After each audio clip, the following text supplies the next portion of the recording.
What's going on, guys? My name's Swords, and today we're going to be watching Samito's latest video, The State of Marvel Rivals Season 1 Rant. If you don't know who Samito is, he's one of the biggest creators for Marvel Rivals right now, and I watched some of his videos, so I'm curious what his thoughts are on this topic. I haven't seen it before, so we're just going to watch it for the first time, and I'm going to give you my thoughts. Let's check it out. Let's talk about the state of Marvel Rivals. Yeah. We're now like about 4 months. Yeah, oh my God, it's Yeah. been like 4 months Yeah, almost. it's like 4 months. It's been about 4 months since this game came out, and it really took the entire world by storm. It was a crazy launch. Johnny or Susan Storm. Sorry, pun Hey. intended. But we've got a lot of time on the clock now and a lot of results to look at for how Season 1 has gone. And I want to talk about the state of Marvel Rivals post its release. So let's just get straight to it. Obviously, let's start with about the 4 new characters that have been added in terms of Mr. Fantastic, The Thing, Susan Great Storm, character, and really Johnny strong. Storm, the Human Torch. Okay. Let's start with the obvious ones. I mean, the big successes were Susan Storm, Invisible Woman, and The Thing. Those two characters have fit in the game great. However, Johnny Storm in particular, the Human Torch, it's kind of weird. Fantastic have been a little bit more weird. I think, I've been doing my Human Torch. Yeah, I've also thought the same. I would say Johnny's kind of like in this weird kind of place where sometimes he's good, but sometimes you don't really know where you stand on the team. And Mr. Fantastic, I don't know. When is a really good time to pick Mr. Fantastic? Unranked GM, where I learned the character from nothing, which we're going to have a big edited video on that coming out eventually. And his design still needs a lot of work. Like, his abilities are inconsistent and don't work a lot. I'd say the same. So they need to go in and really fix up some of his kit, make it more versatile, right? Like, a lot of the abilities are very clunky to use, and if they can improve that, I think he'll actually be a very big success. Oh, yeah. Reed Richards, he's just kind of a niche, very trolling character, but a lot of people found a lot of success on them. You can find success on both of those characters, though I would say that Johnny 100%. Storm is a little bit more inconsistent in terms of, like, what he's doing. He's, like, S-tier effort for B-tier reward compared to, like, a Hela or something like that. The rank system got some big updates as well, with the Celestial rank coming in, one above all being much harder to achieve alongside Eternity. But that being said, I think the rank system does need a lot of improvements when it comes to Marvel Rivals. He's right. He's right because there's a lot of different issues right now. We were going to have that rank reset in the middle of the season, which I'm sure he's going to talk about. But, that didn't happen. And because of that, we saw, like, rank inflation, like people at ranks that don't really belong, or at least that's what some people have said, at least, and I've kind of have that opinion, in a way, but I think it's kind of balanced out in the end. But Celestial was a really good choice, I would say. Adding that whole rank was really, really good. Really just lengthens the pool. So let's see what he says. I think they should implement some kind of placement system. I think, especially in the lower ranks, the games can be very, very messy because he's gonna say the problem is everyone starts in bronze. That I would agree with if he does say that.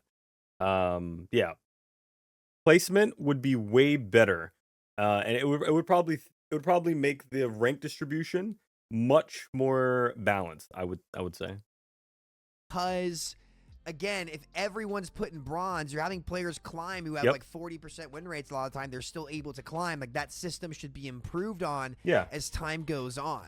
Not to mention, I think the low rank should also get hero bans. I think the hero bans are not about banning the meta pick and the 100%. Because if you if you hop in ranked, and I don't know, because different characters are stronger at different ranks.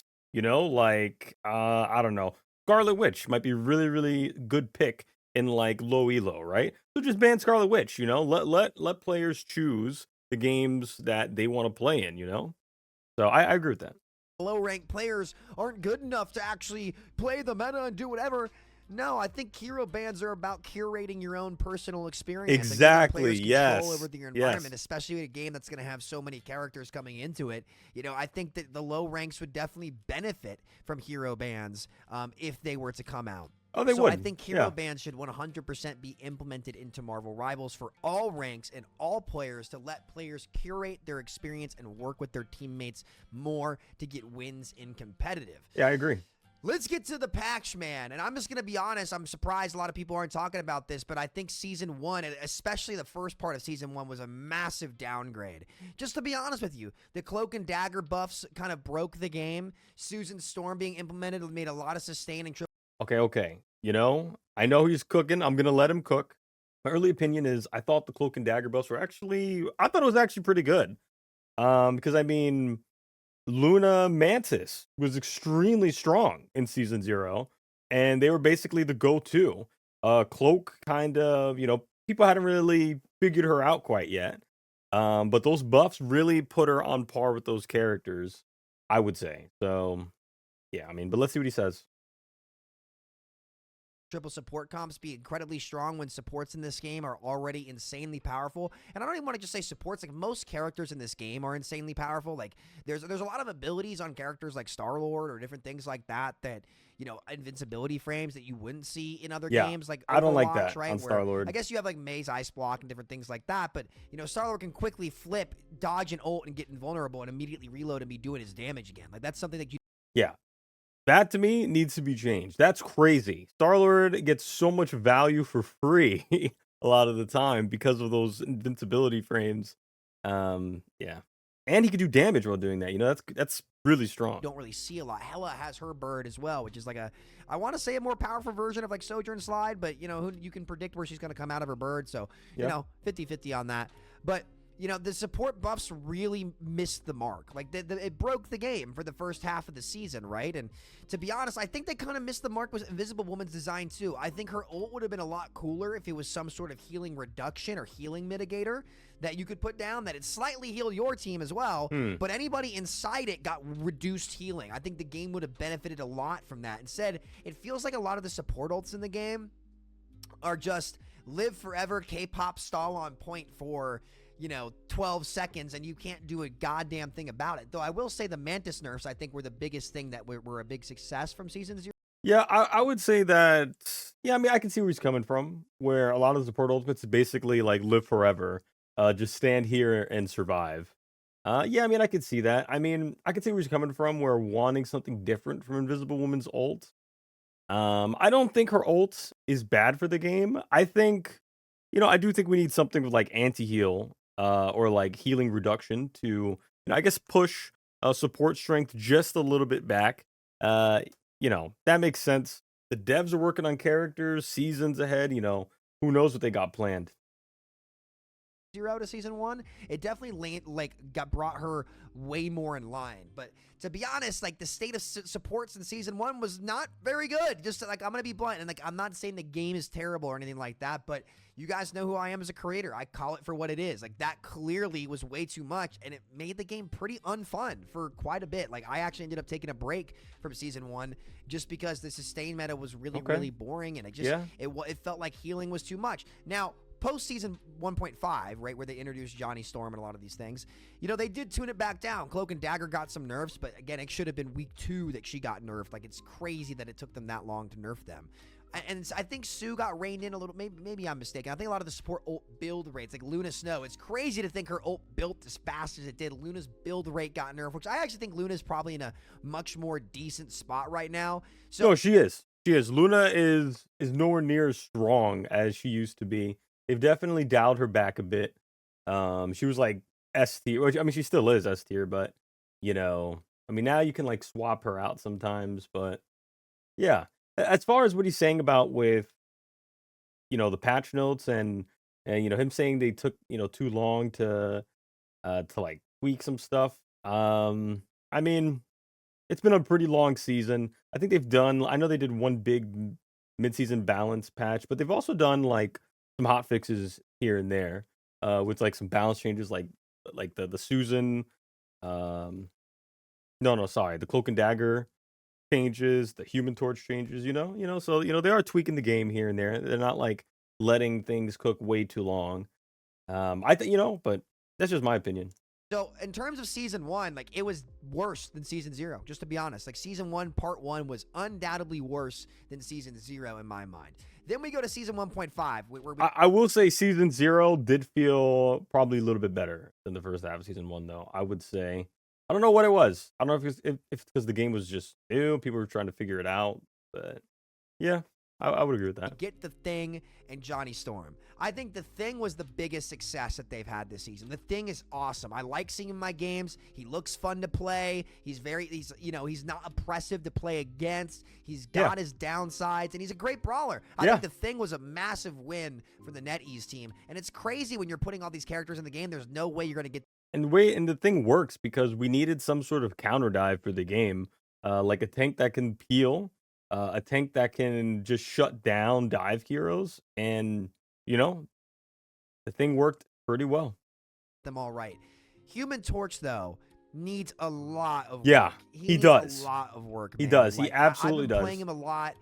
His ability to set up fire fields and flame fields is really inconsistent and buggy. If there's like just Yeah, one small little obstacle that could like fall let's from just go back just a little bit here. In his video, just one he's gonna do the flame line. fields is really You see that? Tell me, I know that happens to a bunch of y'all because that happens to me. inconsistent and buggy. If there's like just one small little obstacle that could fall from the destroyable environment, and it would block the ability to set up flames that do not very much damage over time either. So he's just, I think they're going to need to really look at him before they go add a bunch of new characters into the game and just like make his abilities actually function a lot more consistently, make them easier to use. Like, it's just silly how difficult his abilities are to use. And to be honest, I really don't think they got the hero fantasy right for him. Like, he's very sit in the back of the map and poke, and then if you get somebody low, you can immediately pounce on them Yeah, and look for the kill. like a But hybrid. that doesn't feel powerful. Like Human Torch, he's supposed to be like this it's called supernova, right?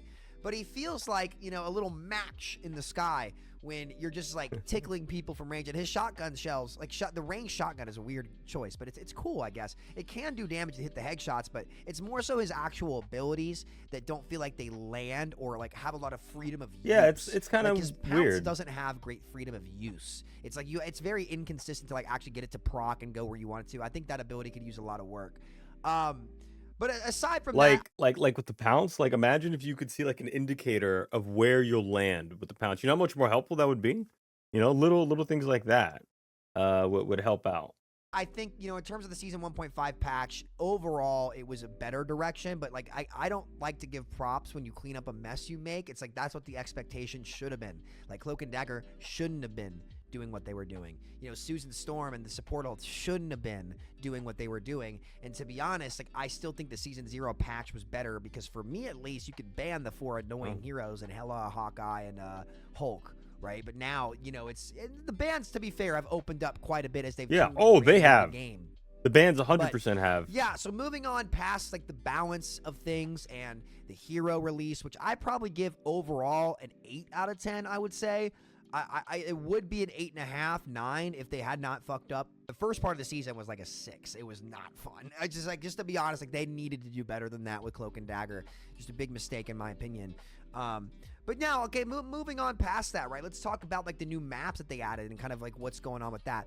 I like Yeah, the new they map. added 2 new I think maps. it's good. I think this game is in desperate need of new maps. I think that's the direction Yes. they should really focus on. This game desperately needs new maps. Desperately. We need many more maps. But it's okay. It's just the beginning of the game right now. But yeah, I feel like I'm playing on the same maps all the time, or I'm getting the same modes. What do y'all feel? Can't explain it. Like, I would say, listen, if you were just doing one character a season but 2 maps a season, I actually might prefer that for a season or 2 over them repeatedly adding 2 new characters each season. Like, it would be cool to see them add more maps. I think that's like what their biggest priority should be, is getting more maps in the game that tell the story of the verse. These No.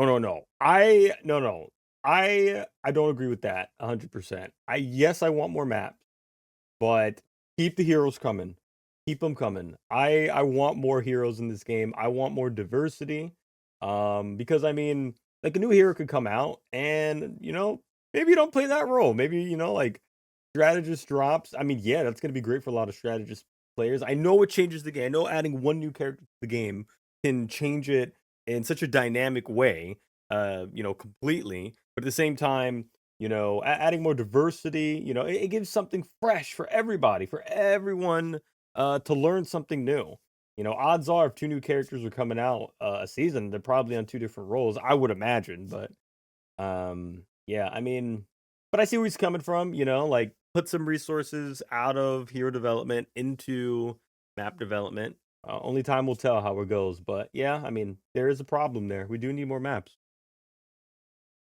These guys have a lot on their plate, and they've done a pretty good job of executing so far, just Yeah, to be honest with yeah, you. they But playing absolutely the have. same maps over and over and over again, it's not a very fun user It's not. experience. Like, I think the Nope. Asgardian maps are beautiful, and like, holy shit, did they nail the art? Like, those maps like really do feel like you're in the Asgard verse. Yeah. It's really, really cool. Yeah. So I'd love to see more come in. I think I don't, but there's one thing I'm going to complain about: the new map mechanic where the maps build themselves back up. Yeah, I know what you're That talking about. mechanic is awful. It's awful because when you're destroying an environment, you're getting things out of your way, right? So like you still have control of what's going on around. Here's what it is. Here's what it is.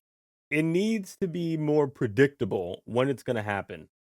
Like an issue is the map can like repair itself or put itself back together, and you could be, you know, next to that. So you can hear a car. Um, you could be like, I don't know, you could be standing on top of it or something, and now you're like going, you know, you might have a shot lined up on somebody, and now the map's repairing itself, and you're standing on this pillar that's taking you to Narnia.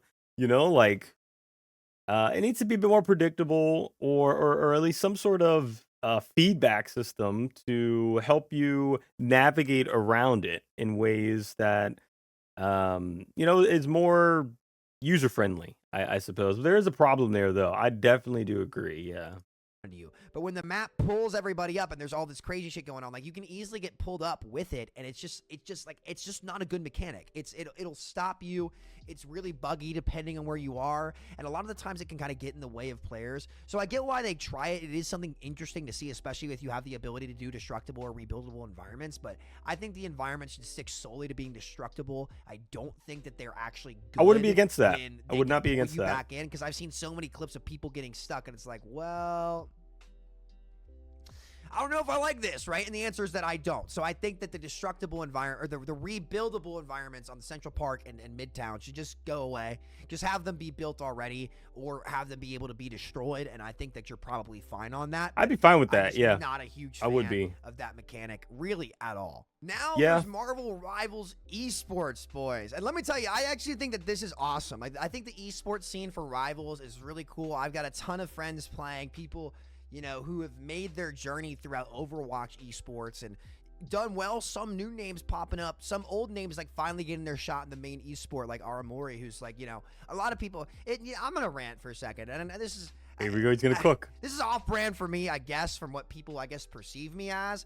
But bruh, it pisses me off so much to Let's see hear it. people giving her shit for being a girl playing on a tier 1 team. Like, y'all, Yep. like, I'm fucking sorry, but you have not seen the work that this girl put in. Like, I've seen her for years. I'm add in on. Overwatch I'm add League. on. Now, I haven't seen Aramery play in Overwatch, but I have seen her journey in Marvel Rivals from the beta, right? Phenomenal player. I'm really glad she's got the opportunity she's got. He's completely right. People shouldn't be giving her trash for, you know, just being a girl. That is stupid. That's a step in the wrong direction. You know, it's all about individual skill, and that's all that should really matter is a player's skill level. And you know, Aramery's making a big impact in the esports scene for, you know, for Marvel Rivals or just gaming. So I mean, yeah, I'm glad for her too. And let's see what he has to say. So like, I know that she's been working hard at fucking everything she does. So She it makes has. me really proud to see her like getting out there and fucking getting after it. Same for Yes, Kuz, get your bag. Same for like so many guys from Overwatch coming over here to Rivals and making a name for themselves in the esport. And that honestly has been sick. What I've been thinking about doing is casting and watching along with the matches. You and should. casting and co-streaming Yeah, the Marvel Rivals. that would be tournaments. cool. So I'm probably gonna I'd start watch doing that. that on this channel. Once we have some news on our production that we're bringing on to the channel, it's going to be freaking Oh, sick. You guys okay. are in for a treat when we do this. But man, I think the Marvel Rivals esports scene is off to a great start. Yeah, There's I would a agree. lot of interest around this stuff. So again, It's a good start. what is the overall state of Marvel Rivals at this point in time. Yeah. What It's is in it? a good spot. I think it's cemented itself as an at-home brand for one of the Yeah. big name games for the years to come, which is really Hmm. what you want to do with your release. I see it being an Apex. I see it being an Overwatch. I It see it is. being a Yeah. Fortnite or a Valorant, something like that. Like, it's absolutely going to still be It's a not going tier anywhere. one title, and they've managed season one well enough to where, hey, it's not just going to drop off the face of the earth. They've got a great content pipeline coming up. Season two, what I'm really looking forward to though for season two are some new team ups. These team ups have been the Yeah. exact same since like the alpha Yeah. and the beta, Hmm. literally a year ago. So I'm hoping that it comes time to spice things up, make some new team ups come into the game as they. Yeah, I would agree. We do need some new team ups desperately. I just want to see some new things. I know the Fantastic Four came in with some new team ups. But yeah, let's freshen things up. Maybe remove some team ups, that would be really interesting and switch things up in crazy ways, I think. So let's see what they cook with. Add new characters to the game, cycle them out just a little bit. They Yep. do make things interesting. I do like the team ups, but I would really like to see some new team ups come in season two. They don't have to redo all of them, but just Hmm. implementing some new ones or cycling some out that aren't really getting used that much would be a very, very good Yeah, addition to the game. it So freshen it yeah, up. I'd like to see more team ups, but I give Marvel Rivals a solid 8.5. Right? I think it's an 8.5 right now. Hey. I'm not gonna give it a 9 because I just don't think the season one patch was good enough to warrant a 9. To be honest with you, it really wasn't. It really wasn't. They made sustain too good, and there's not really a heal mitigation ability or character in the game. You have Wolverine, and I didn't talk about the Iron Fist rework. Man, I ended up not enjoying playing it. He's a Like, big Iron it's Fist better, player. but I really would have preferred his old damage values with the cooldown reduction and how the character worked. Like, he had a razor thin line, but I don't like doing less damage to squishies than tanks. I just think it makes his gameplay loop very one-dimensional, and honestly, it makes him more brain dead. And what I liked about him was that he took a lot of thought. Yeah. Right? You had to have a bazooka brain to play Iron Fist, and he was very, very fun when you did. But yeah, I mean, that's pretty much going to be it for me right now, guys. That's my State of Marvel Rivals video. I think the game's in a solid spot. I'm excited to see the esports stuff do really well. So I'm probably going to be casting it and co-streaming it on my channel when a lot of the esports come out. I think you're allowed to do that. Either way, I might ask them if they'll let me do it, because like, what the hell? Like, I love co-streaming. I love esports. It'll be fun to watch this stuff and commentate it. So yeah, what do you guys think about the State of Marvel Rivals? All right. Yeah. So all right. So that's the video, y'all. Yeah, I agree with a lot of Samito's points. Yeah, we need new team ups. We definitely need new team ups. The first half of season one. I mean, I know how he feels with the cloak and dagger buffs and it like negatively affecting the game. I think those buffs are pretty good though. In my opinion, at least where I'm at, I felt like Luna and Mantis were really, really, really strong. And they were pretty much like the go-to heroes. I felt like Cloak was lacking. I felt like she definitely did need to be a bit more on par with those two.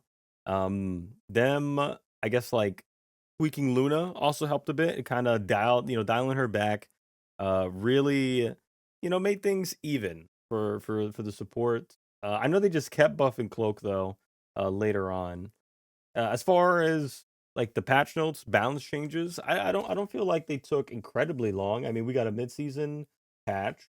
I know we got a lot of bug fixes, a whole lot of bug fixes. They even made some like hotfix changes. I know at some point there.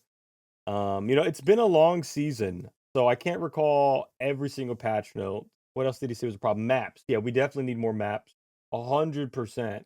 But I don't think they should dial back on heroes, because then I mean that's one of the things that really separates Marvel Rivals from another game like Overwatch, which is only dropping like one hero every now and then, every like other season or so. I like them having multiple heroes. I really do. I think that is something that the devs should keep doing. Yeah, we need more maps, but we'll catch up. The maps will definitely catch up over time. Yeah, I mean, that's just what I think. I mean, you could change things with the maps like time of day, and you could change lighting, make freshen them up a bit. There's other things they can do. Yeah, I mean, I guess we'll see. But anyway, thanks for watching my video, y'all. Yeah, if you want more reaction content or me just to watch other of your favorite creators' videos, let me know. I haven't done a video like this I think, ever. So, yeah. Take it easy, y'all. Adios.